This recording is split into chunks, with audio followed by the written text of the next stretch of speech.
Right, okay, hopefully technical issues will be avoided this morning. Rebooted the router completely, so hopefully we'll see how that goes. Mike is unmuted. Let me know if you have any problems with audio, please, folks.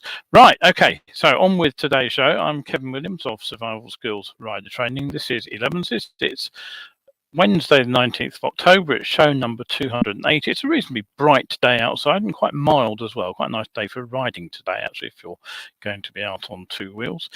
Got a fairly packed show for you today. We will have a story about a rider who was threatened with an angle grinder in a central London bike jacking attempt in broad daylight.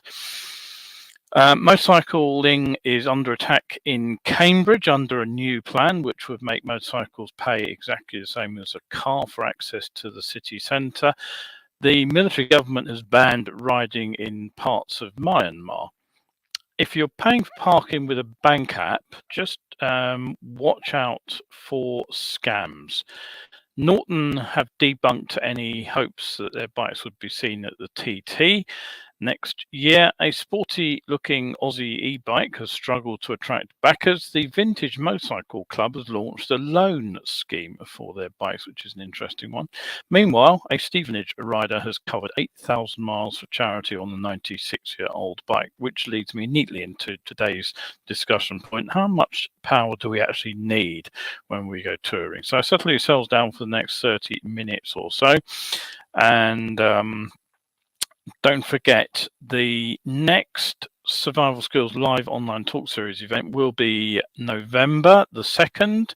It'll be at 8 o'clock, and it's all about the use of sports psychology and the tricks and tips we can pick up from that science to help us learn better biking events in the weather when we may not be so keen to get out there on the bike. I still haven't actually created the booking for that, but I will get on to that today when I have a moment, having finally fixed the PC.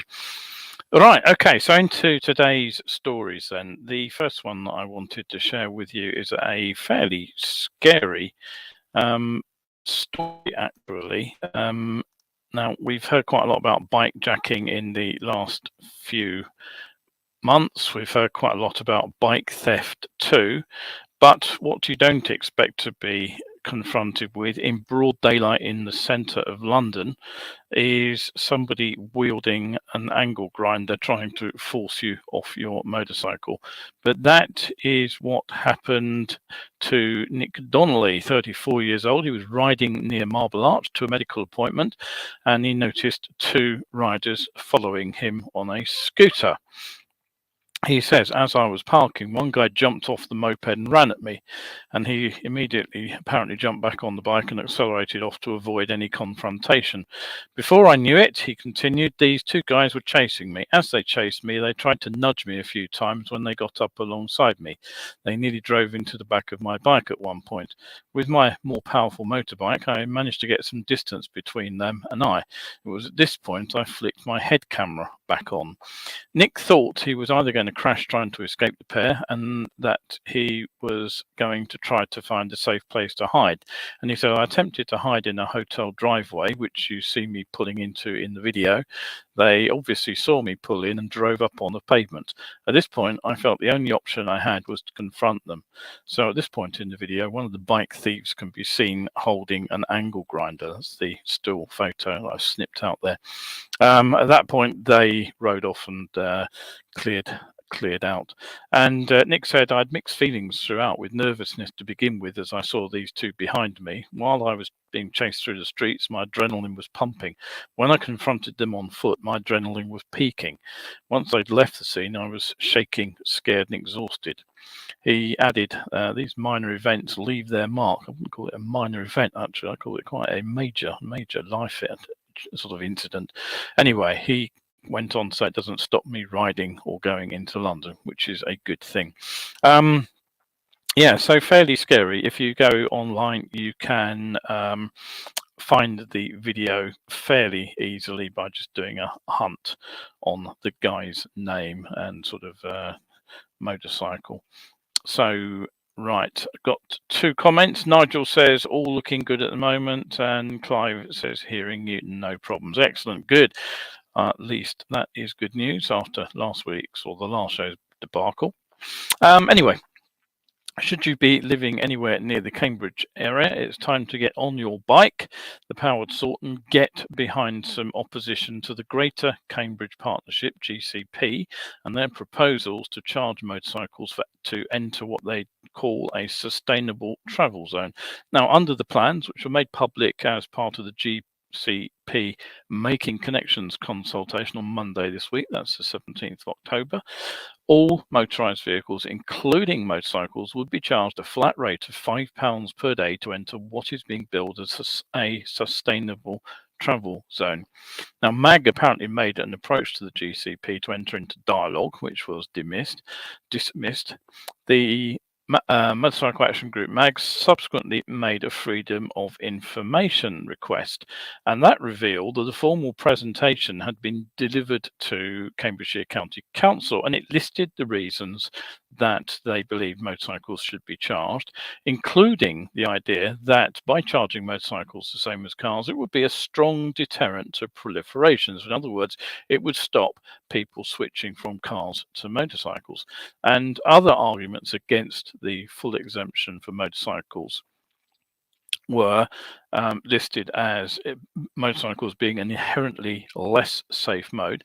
They also claimed that motorcycles were incompatible with pedal cycles, and they also argued that a reduced charge for motorcycles was not applicable because rear images or rear plate images are harder to capture accurately for a motorcycle. That seems bonkers to me, but there we go.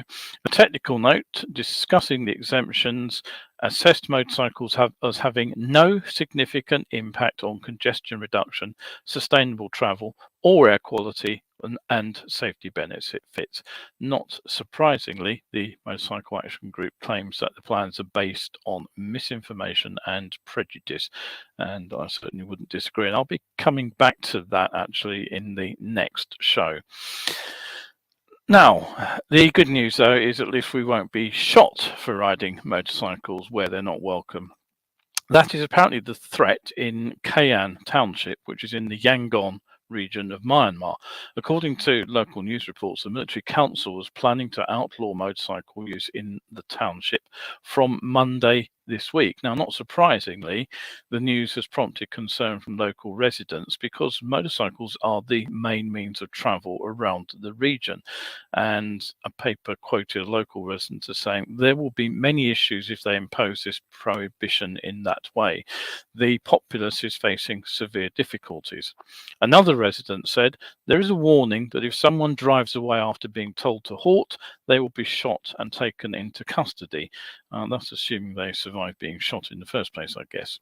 There are 6 other townships, I will need to attempt to pronounce those, which have been declared motorcycle free zones by the military council.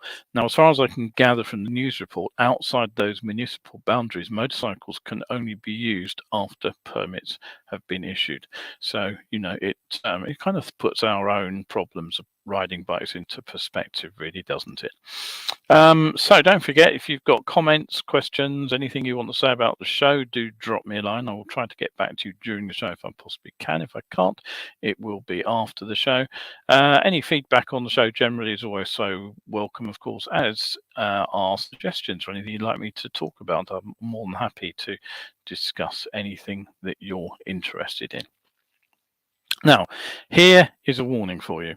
Now, although this story is more relevant to us when we're driving a car, since there are relatively few places where riders have to pay when parking, although, of course, as we probably know, what's going on in Hackney means that could change.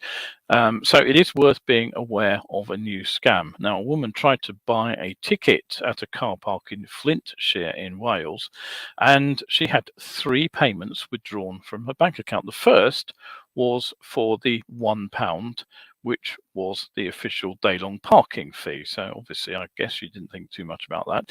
But then she discovered that 2 subsequent payments had been taken from the same organisation, £59.99 and £170. Now, it's not entirely clear how the scam was perpetrated, but it seems she was directed to a bogus website which resembled the official pay by phone site. Pay by Phone says that they are in the process of shutting down fraudulent sites impersonating their own, and Flintshire Council is also investigating. NatWest have said that they are so far unable to identify who took the money, but they have passed the case to the bank's specialist fraud department, and the stolen money will be returned. Now, this is entirely a guess because, as I said, no information on what happened has been supplied with that story. I did have a look around, but my guess is that it may have been a QR code. It would be very easy to actually produce a QR code on a sticker and actually place it on the official notice, which gives you the telephone number or the website that you have to contact. So if you don't actually have the app for the parking on your phone, at that moment, it will be all too easy to scan the QR code, think that's the correct app, and obviously, people can make a website look like another website very, very easily indeed. And you put in all the details, you confirm that you're paying £1 or whatever it is for the parking, and away you go, thinking that you've just dealt with the app and that you are covered for parking. The only thing that doesn't seem to have happened in this story is that she doesn't seem to have got a parking ticket for not having had a parking permission at that car park. So be careful. I tend to avoid using QR codes for the very reason that they're convenient, but you never know where it's going to lead. And if it's going to install an app on your phone, that's definitely something I'd definitely be very, very cautious. You can't really go wrong with cash, can you? Right, don't forget, if you want to catch this show, it normally goes out live Wednesdays and Sundays. Occasionally I have to put a recording up, as I did last Sunday due to technical issues. Other times I'm away, and very, very, very rarely I miss a show. But Wednesdays, Sundays, 11, you can catch them on Facebook or YouTube. YouTube, if you're catching up, is probably easier than trying to catch up on Facebook. All right, okay, so moving on rapidly. Norton Motorcycles may have a rich heritage at the TT with 94 victories, but the bikes won't be seen back at the Isle of Man anytime soon. Now, during the relaunch of the 961 Norton Commando, questions were asked about Norton's intent to engage in a racing future. And Christian Gladwell, who's the Chief Commercial Officer of Norton, said, "It's not part of the conversation in the traditional sense. We're not going to set up a MotoGP team anytime soon. We're not going back to racing bikes at the Isle of Man anytime soon. We're unbelievably respectful of that place. We might, hopefully, touch wood, be doing something unbelievably cool which might involve the Isle of Man, but it would have to be creatively executed and artistically done." So read into that what you like. My guess is you'll probably find some riders doing a parade lap or something. That's something that happens fairly often out there. The head of communications, John Hogan, added, "I had the idea of a factory Norton racing team winning Goodwood Revival next year. It could be a factory Norton racing team, but we're not doing BSB, World Superbike or MotoGP. But even if we don't win at Goodwood, the racing story is enough." He also added, or Gladwell rather added, "The question of what our racing future looks like is a broad one. If you're expecting to see Norton on the grid in MotoGP, Superbikes or British Superbikes, you're probably going to be a little disappointed. Those championships in particular don't align with Norton's current intentions." Well, yes, I can understand that. If you're building a sort of a heritage bike like the Norton Commando, or you're building a limited edition collector's machine like the V4, then yes, you're not going to be advertising your machines through racing success. He says, though, it doesn't necessarily preclude Norton from returning to the competitive stage in the future, though there are some amazing racing spectacles we're interested in, both in the UK and further afield, that would allow to allow us to celebrate our racing legacy. Under TVS Motors, Norton is at the start of a number of journeys. We look forward to showing more plans with regard to our racing journey, in particular in the future. So is that a hint that they could get involved in classic racing with a classic factory team? Possibly, isn't it? Now, don't forget, if you do enjoy the show, you can pop over to my coffee page, and if you buy me a coffee over there for £3, bargain price, that was that myself, you get access to 800 odd better biking articles that they've been putting up over the last 8 years or so. All originally on Facebook, they're now all archived on coffee. So hundreds and hundreds of better biking articles for you to read over there for the price of a coffee. Gets you a month's access. Now, on Monday evening on my Facebook page, I actually got a bit of a hard time for criticising electric motorcycle designers. I suggested that if e-bikes are to genuinely take off in the mainstream motorcycling population, then they need to appeal to those people who already ride petrol engine bikes, not to some mythical new market who will magically appear and take up electric motorcycles, which conventional motorcycle riders aren't going to be interested in. And I said that generally speaking, bikers are traditionalists, and that's something obviously that Triumph, Harley Davidson and Royal Enfield, as well as Norton I've just talked about, have been trading on for years. So if you make something look really different, it gets risky. Motorcyclists can and do trash anything that doesn't look right. Now, it's an unfortunate characteristic, but take Yamaha's GTS 1000. It was innovative my tongue is twisted today. It is innovative as a motorcycle in terms of its design. It wasn't short of performance. It handled extremely well. You may recall that I think it was Steve Linsdell campaigned a 750 engined version of the GTS at the TT for quite a few years with sort of decent success. But the bike itself as a road machine was a complete flop because nobody bought it. Everybody said that the front end looked weird and they weren't interested. Even the response to Honda's new twin cylinder Hornet hasn't been particularly positive, mostly because of comments like it doesn't look like a Hornet. People have said several times it should have been designed to mimic the old petrol engined bike's distinctive looks. Fair enough, but you know, at the end of the day, it's a new motorcycle. Treat it as it is rather than as what you think it should have looked like in the past would be my point. But it's illustrative of how difficult it is to get motorcyclists to accept a particular design. So I said it seemed to me to be fairly self-evident that if you want to appeal to a wide cross-section of motorcyclists, a new e-bike needs to look mainstream. So, you know, I wonder what on earth it was that made e-bike designers produce such weird looking monstrosities with such regularity. I've featured many of them over the months on the forum here.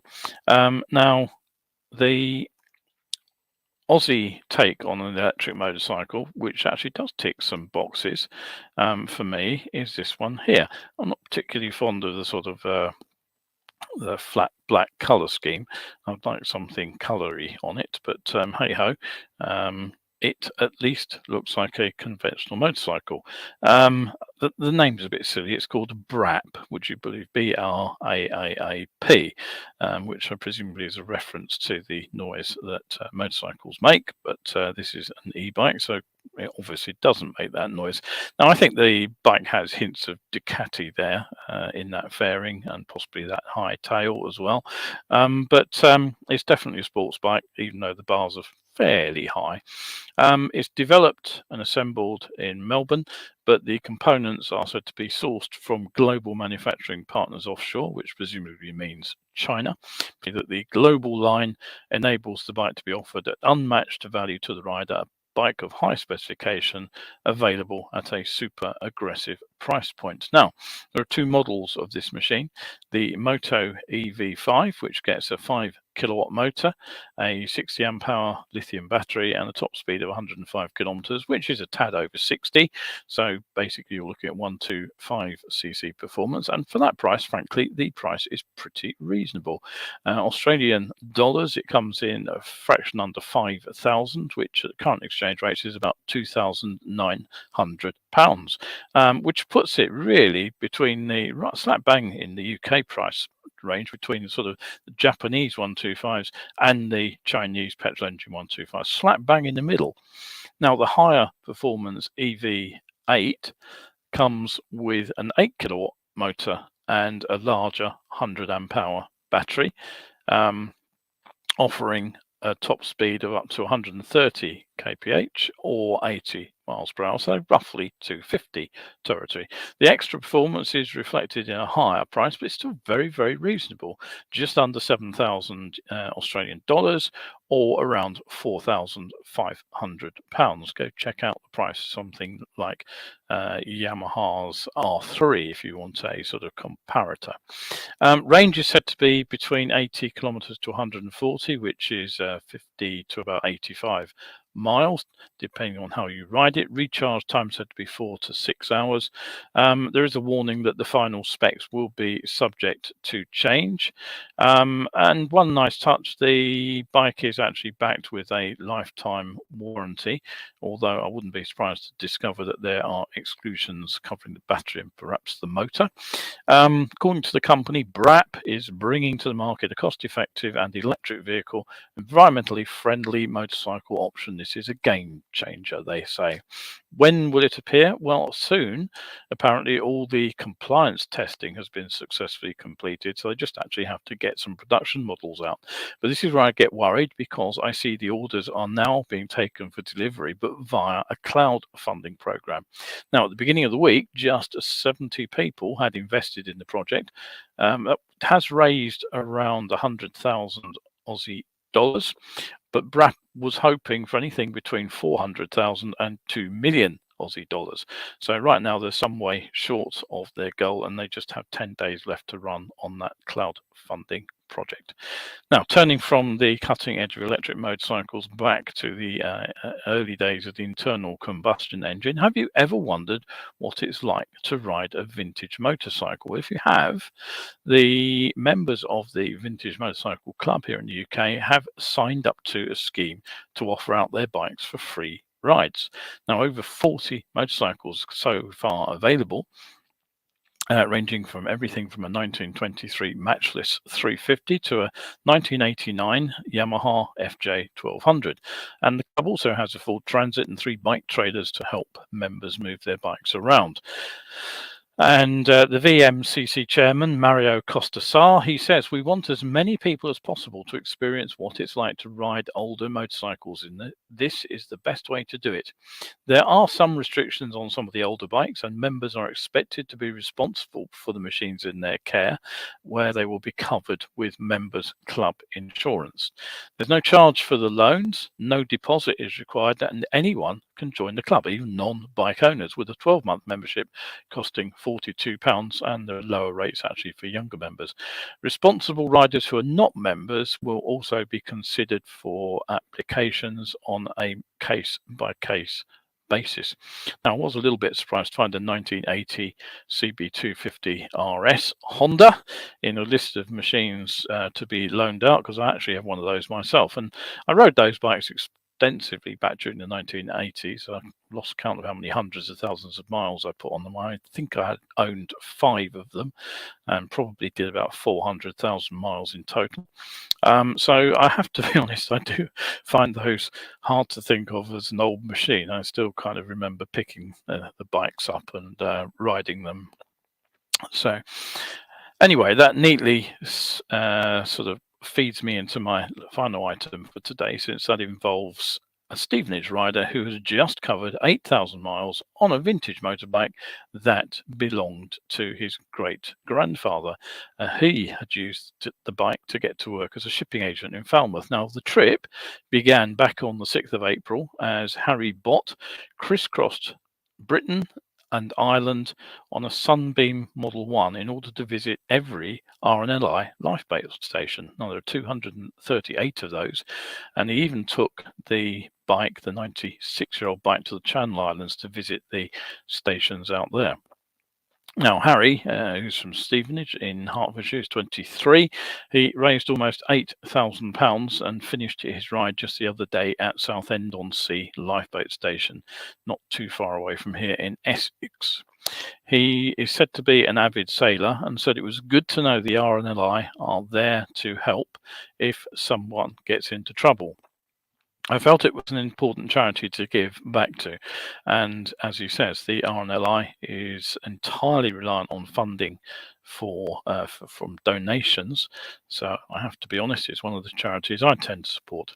Now, Mr. Bott is actually an engineering graduate in mechanical engineering, and he was inspired to embark on the trek after he and his dad restored the motorcycle, which was apparently bought in the 1930s, and it's been in the family ever since. So he said he had the skills to make sure that he could tinker with the engine to keep the machine going on the road. He said he'd also picked the driest summer in his lifetime to complete the ride. I've been lucky with the weather and the bike, with only one major fix and a few minor tweaks along the way. Well, that sounds like an absolutely epic adventure. Hats off to him for doing that particular ride and for his choice of charity too.